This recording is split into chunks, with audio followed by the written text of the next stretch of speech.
I'm Brian Russell, and we've been exploring questions that demand answers that can transform our lives. And we've talked about identity, anxiety, loneliness, how to harness ambition. And so we framed out these questions. Who am I really?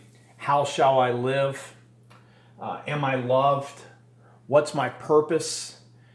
In our last video, we looked at that whole issue of ambition. And there's a danger, though, as we become free.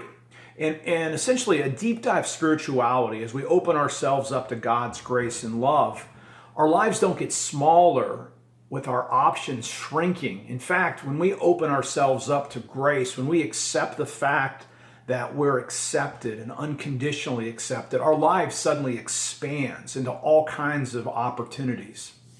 Well, one of the dangers of that, and there's always this danger, spirituality always has dangers, right?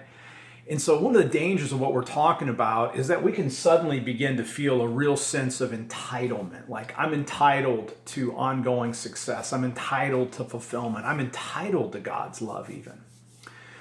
And again, there's a question that we can ask ourselves whenever we begin to shrink, because when we focus on ourselves and our entitlements, we're actually making our lives smaller again. And so a key question that we want to ask ourselves as we move into the bigger life that God calls us to is this one: what matters beyond me?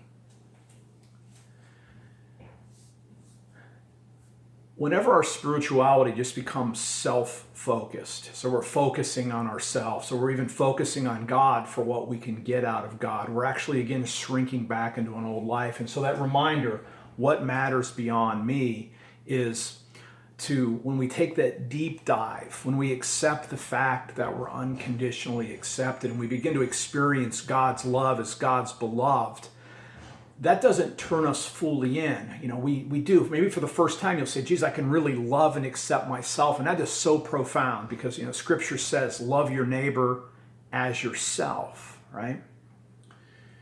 But this isn't a narcissistic, entitled type of love. Instead, when we really see ourselves and are known by the one who knows us, and we experience God's love, and we can look at ourselves maybe for the first time and see ourselves as God sees us, as objects of His love and affection, we can begin to love ourselves. But the highest form of love isn't a self-love just for what we can get. It's a self-love for what we can give, that frees us to give. Bernard of Clairvaux, in his important essay on the four loves, talked about the highest form of love wasn't even loving God for God's sake. Bernard of Clairvaux said it's loving ourselves for the sake of God. You know, what matters beyond me? It's God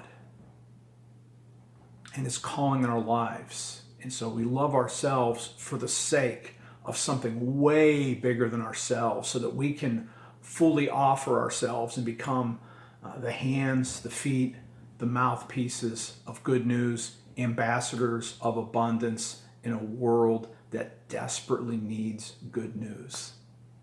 Again, I'm Brian Russell with Deep Dive Spirituality. Thank you for listening. Let me know if you have any questions. If you'd like a deep coaching conversation, I'm here to serve.